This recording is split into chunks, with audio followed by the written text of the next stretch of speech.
sou a Rafaela, faço parte do coletivo Panelarte. Nós somos em 3 meninas, né? Hoje elas não puderam vir, infelizmente, então estou aqui representando o coletivo. Nós somos todas aqui da Zona Leste. E o Panelarte ele começou meio que sem pretensão nenhuma, né? A gente sempre colava nos rolês aí que rola pela nossa quebrada, os eventos de grafite, sarau, né? E a gente percebeu que muitas das vezes não tinha opção para quem era vegano, vegetariano, e estava ali na rua, né? Aí você vai comprar uma coisa, é só queijo. Tudo que tem é só queijo. Bolinho de queijo, pão de queijo, só queijo. E enjoa, né? Hoje em dia eu como carne, mas já fiquei uns 7, 8 anos aí sem comer. E meu marido também, mais de 15 anos sem comer, então... E não só por isso também, né? Eu venho de uma família que já sempre comeu mais verdura, legumes e frutas, é uma coisa que nunca faltou na minha casa do que carne. Então, para mim, não é nenhuma dificuldade não usar carne assim, né? Hoje em dia, por conta do trabalho, a gente faz tudo. A gente trabalha com todos os tipos de comida. Mas a nossa ideia é essa, opções para todos, em todos os lugares que a gente for. Sempre vai ter uma opção vegetariana, uma vegana, sempre vai ter. E, enfim, aí a gente colou nos rolês, viu que não tinha. E aí eu comecei a fazer umas esfirras e vender. Conheci as meninas. Na época, a filha de uma delas estava com intolerância à lactose. Então, eu comecei a ensinar algumas coisas veganas para ela. E a gente se juntou, começou a fazer, levar a barraquinha para a rua e vender. E o ano passado, a gente foi contemplada pelo VAI. E dentro desse projeto, a gente falou, pô, tá cheio de mina aí, cheio de gente na quebrada que se alimenta super mal, sabe? E como que a gente faz para passar essas informações que a gente tem para frente, né? E através disso a gente entrou em contato com alguns CCAs, escolas. E durante esse projeto a gente realizamos alguns workshops, sempre com o foco de aproveitar o alimento, tanto reaproveitar algo que você fez ontem e sobrou, tanto quanto aproveitar o alimento por inteiro. Então, não tirar semente, não tirar casca, ou então vai usar tal coisa e usa a casca para fazer outra coisa. Então, tudo que sobra a gente congela, tudo que é casca a gente congela. A nossa ideia é essa, né? Porque a gente sabe muito bem que não é fácil, né? Colocar comida na mesa. Estou aqui na minha terceira gestação, né? Então, vou ser mãe a terceira vez, a gente sabe que não é fácil, ainda mais nós aqui da periferia, que muitas vezes não tem um trabalho fixo, né? A gente sabe muito bem como que é, e trabalha com cultura. E a gente joga muita coisa fora, né? Muita coisa. E a ideia do Panelarte é justamente isso. Inventar ali receitas que você possa usar tudo. Possa usar casca, possa usar a semente, né? E usar a criatividade mesmo. A gente é bem, tipo, vamos abrir a geladeira e vamos ver o que tem e vamos fazer, sabe? E através disso, desse projeto, assim, a gente viu que é uma coisa muito louca, né? Que a alimentação é uma coisa muito importante, mas isso não é conversado, né? Isso não é falado por aí. A gente indo nas escolas, uma vez a gente chegou para dar uma oficina no CCA ali do Jardim Lourdes. E aí a gente chegou e falou, eles perguntaram, o que a gente vai cozinhar hoje? Aí eu falei, a gente vai fazer casca de melancia frita. Aí todo mundo olhou para minha cara, tipo, não, tia, não, mas eu não vou comer isso, eu não vou comer. Aí você vê aquela cara de nojo, né, das crianças, ainda mais criança, né? Aí a gente faz com eles, faz as crianças cortarem, lavar, empanar, né? Porque a graça é essa, você deixar a criança conhecer o que ela come. Muitas vezes crianças que, tipo, os pais passam bons bocados para colocar uma comida ali na mesa, e aí tem casca indo para o lixo, tem tal coisa indo para o lixo, né? Então, nossa ideia é muito essa, sabe? Colocar isso em prática. E aí, durante esse projeto também a gente fez alguns eventos, inclusive o lançamento desse catálogo aqui, que eu já amassei todo, que eu não posso ficar com o papel na mão, eu fico dobrando. A gente fez, durante o projeto, esse catálogo aqui, com algumas receitas que a gente desenvolveu durante esses 8 meses aí de projeto. O lançamento dele foi aqui no Coragem também. E aqui a gente colocou algumas receitas, né? E como eu tinha dito, a gente sempre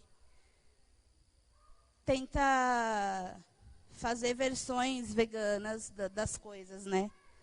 Então, aqui nem todas as receitas são veganas e vegetarianas, mas aqui no final a gente colocou uma paginazinha explicando como que você pode substituir um ovo, substituir um leite, né? Quando eu tive esse abrir de olhares, eu estava trabalhando, dando aulas de inglês e também no terceiro ano de faculdade eu fazia engenharia química, também não tinha nada a ver com a questão da alimentação, a não ser por ser vegetariana desde os 15 anos. Então essa era a minha única questão com a alimentação, que era o meu cuidar pessoal, só. No máximo com a família, nos momentos de confraternização e só. Fora isso, eu tinha a vida padrão para um dia ter um bom emprego e aí sair do Grajaú e que ser alguém na vida, né? Então, quando eu tive essa oportunidade de perceber o lugar onde eu morava, as pessoas que estavam ali, e essa questão de poder viver, ter cultura, ter trabalho e ter principalmente, né, a convivência com as pessoas que são importantes para mim no mesmo lugar, isso foi péssimo, porque eu via que eu estava vivendo uma mentira. Foi muito bom a longo prazo, mas no momento foi um momento de muito choque, muita frustração com a rotina que eu tinha. Eu comecei a ver que não era normal passar 4 horas no trânsito num compromisso que eu ia ficar 3 horas. Eu comecei a perceber que não era normal eu só voltar para casa no momento que era só para dormir. Comecei a perceber que não era normal eu ter vergonha de dizer onde eu morava. Então, vendo e observando, foi um período de mais ou menos 6 meses, frequentando, além da Casa Ecoativa, outras movimentações do Grajaú. Foi um processo que aí começou a ser, era a parte boa, né, de estar vivendo isso, era conhecer pessoas que estavam sendo referência, e eu nem sabia, referência mais como a Dona Maria Villani, por exemplo, referência do Grajaú em educação livre há mais de 20 anos, e eu nem sabia. Eu procurava referências do mesmo tema em outros lugares, e tantas outras vezes isso foi acontecendo, e cada vez mais eu fui tendo um toque, assim, vários deles, que foram me mostrando que o meu olhar estava voltado para um norte diferente, né? Que o meu norte estava trocado e eu estava me deixando levar.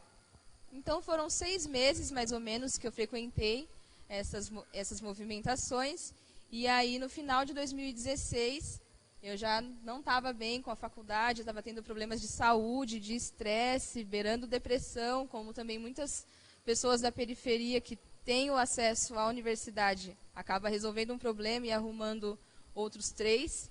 E nesse ciclo eu decidi que não ia dar mais, que eu ia ter que ter coragem para desistir de um plano que eu já vinha seguindo há pelo menos ali uns 5 anos. Porque não começou na faculdade, né? Antes disso teve o cursinho, antes disso eu fiz um técnico, sempre com a promessa de que na próxima formação ia ter uma empresa que ia brigar pelo meu currículo e que aí eu ia atingir a meta. Então, no finalzinho de 2016, eu resolvi que não ia dar mais para seguir nesse plano. E aí eu decidi refletir um pouco sobre o que eu ia fazer. Eu vi várias pessoas fazendo várias coisas que elas gostavam e que também era o sustento delas. E então eu me vi nesse momento. Eu iria desistir da faculdade, eu iria desistir do trabalho para ir trabalhar no Grajaú com a Casa Equativa. E aí eu tive que escolher com o quê. Eu comecei a minha atuação no... É um sinal? Não? Beleza. Eu comecei a atuação no coletivo fazendo questões administrativas de projetos e também de organização estrutural da casa. Nós estamos a Casa Equativa é um centro ecocultural das margens da represa Billings. E aí lá eu fui vendo várias pessoas, duas referências iniciais muito fortes nesse contexto foram a Ingrid Cuestas e a Raquel Black, mulheres que fazem alimentações para grupos muito grandes com a Xepa. A Xepa é o final da feira. Então, é fazer tudo que você disse, Mana, que é aproveitar os alimentos ao máximo, fazer alimentação para muitas pessoas. E aí eu fui linkando essa parte, que foi a que mais me saltou aos olhos e ao coração lá na casa. E eu fui juntando isso com o que eu queria fazer. E aí eu percebi que a alimentação seria esse rumo, né? Por onde eu iria querer movimentar os meus ideais, me conectar com o lugar e as pessoas com quem eu convivia e também ter que fazer uma forma de geração de renda, porque um movimento que também não era sustentável ali para a convivência era ver que as pessoas muitas vezes separavam esse trabalho e acabavam fazendo uma jornada dupla, de sendo articuladores culturais e ainda também tendo uma outra atividade fora que pudesse bancar, muitas vezes no sistema, que pudesse bancar esse tempo livre de trabalho voluntário. E aí muitas vezes o trabalho na quebrada ficava sendo só um trabalho voluntário, um hobby, porque as pessoas não tinham possibilidade e nem estabilidade financeira para se doar a essas movimentações. Então, eu tive que pensar como que eu faria isso, e aí que veio a minha referência familiar. A minha irmã mais velha movimentou durante alguns anos aqui em São Paulo um buffet que fazia prestação de serviço de alimentação para festas de crianças. E depois começou a fazer para festas afins. A minha mãe também era uma das principais pessoas que cozinhava nessa movimentação, nesse buffet. Só que aí, em 2014, a minha irmã se mudou para Minas. E aí a minha mãe ficou sem essa parceria, ficou aqui em São Paulo, a minha irmã se mudou, e a minha mãe ficou sem essa parceria, e estava sem nenhuma movimentação naquele momento. E então, se eu queria trabalhar com alimentação, e eu queria trabalhar no território, fazer conscientização alimentar, com um cardápio vegetariano, seguindo mais ou menos ali, visando também a linha vegana. E a minha mãe já tinha todo esse acúmulo com a minha irmã. Foi aí que eu fiz a proposta de trabalho para minha mãe. Foi outro momento que eu jamais imaginei viver. Foi um momento que a minha mãe deixou de ser a minha mãe, a mulher que me guiava, ali em questões mais humanas, passou a ser a minha principal parceira em questões de trampo, em questões de prazos, planilhas e finanças e outras coisas que a gente jamais imaginou trazer para a nossa convivência. E aí, em 2016, no finalzinho, a gente eu comuniquei isso para algumas pessoas mais próximas da Equativa e também do coletivo Imargem. E aí o Imargem foi fazer um lançamento da exposição Nigas da Hora, que é uma homenagem a um grafiteiro lá do Grajaú, Nigas. E nesse evento nós fizemos o coquetel de abertura, o café da tarde, das pessoas que estavam lá. E esse foi o nosso primeiro evento em novembro de 2016. E daí em diante, essas movimentações de prestação de serviço têm sido como a gente gera renda dentro do projeto. A nossa trajetória tem esse período. Tudo bem que os primeiros 10 anos foi muito voltado especificamente para a religiosidade, na verdade, para ser aceito pela comunidade, sobretudo o vizinho do lado e o vizinho do outro, né? Para administrar as brigas e as pedradas e todos os problemas da intolerância religiosa. Então, assim, foi muito difícil se estabelecer enquanto terreiro.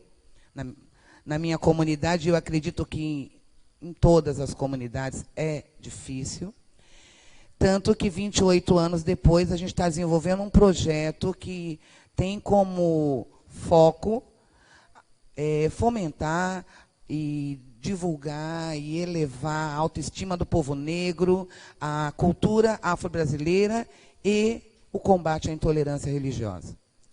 E assim, a gente vive hoje um retrocesso histórico no sentido das conquistas voltadas para os direitos humanos. Então, a gente tem aí N problemas, né, mundiais. E aí, a gente... quando eu falo do retrógrado, por exemplo, a gente ter os nossos terreiros invadidos, os nossos orixás, os nossos ibás, nossa simbologia agredida. Eu tenho amigos que, por exemplo, não podem colocar suas roupas de santo no varal, porque são proibidos, porque senão vão lá. E isso, eu tenho amigos que são... quando eu digo isso, eu digo, tem pessoas sendo ameaçadas pela polícia, tem pessoas sendo ameaçadas pelo tráfico, tem pessoas sendo ameaçadas por N segmentos diferenciados por conta da intolerância religiosa. Houve uma época que a gente tinha que ter cuidado com a polícia, com a lei. Hoje, que a gente tem uma declaração de direitos humanos, a gente tem N direitos estabelecidos, a gente tem que fazer malabarismo para cultuar nossos orixás, porque a gente tem N outros segmentos também nos ameaçando. Então, está cada dia mais difícil. E isso é muito triste. Eu acho que eu meio que dediquei a minha vida como fala, aos frascos e comprimidos, porque a questão do combate ao racismo, isso já faz parte de mim, enquanto negra, enquanto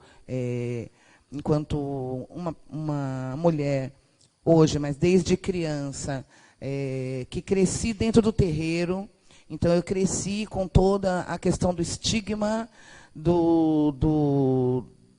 da negritude, da magia negra, da coisa do diabo, da coisa ruim, da pessoa que faz o mal para os outros. Então, isso já foi algo que cresceu comigo, e acredito que de alguma forma, mesmo com a modernidade, com todas as leis, meus filhos também passaram muito por todo esse preconceito, desde o bairro, desde o vizinho, desde a escola e assim por diante.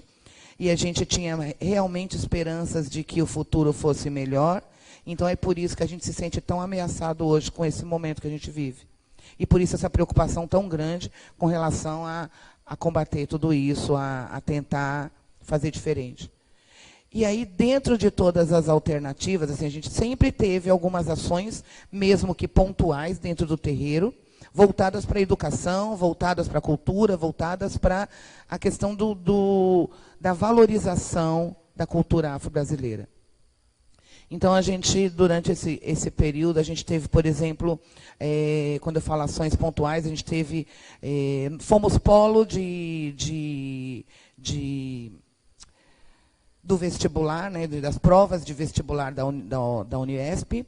Então, 80 pessoas fizeram a prova lá em casa e conseguiram, na época, que tinham umas bolsas, tinham alguns financiamentos diferenciados que as pessoas podiam pagar com trabalho desenvolvido em escolas públicas. Então, nessa época, a gente conseguiu levar algumas pessoas da comunidade para desenvolverem, comunidade e entorno, para desenvolverem vestibular lá. Nós tivemos 2 semanas de algumas obras do artista Luiz Miranda, Luiz Antônio Miranda, que saíram do Museu Afro Brasil, permaneceram durante 2 semanas em casa e depois elas foram doadas para o Museu de Salvador. Então, a gente teve alguns ápices, né, de possibilidades que a gente vinha fazendo. E sempre pensando em algo que possibilita o crescimento. E eu só penso que esse crescimento se dá através da educação. Eu sei que é necessário, eu trabalho na área social, e eu sei que é necessário, sim, a cesta básica, o leite mas eu sou muito mais necessária a educação. A gente quer trabalhar e ter dinheiro para comprar o leite dos nossos filhos. Muito mais do que ganhar o leite de alguma ONG que disponibiliza esse serviço. Eu não acredito muito nisso. Assim, eu vivi muitas dificuldades e através dessa experiência que eu acredito que a educação ela pode e tem que auxiliar a gente no crescimento, na possibilidade de pensar num salário mais digno.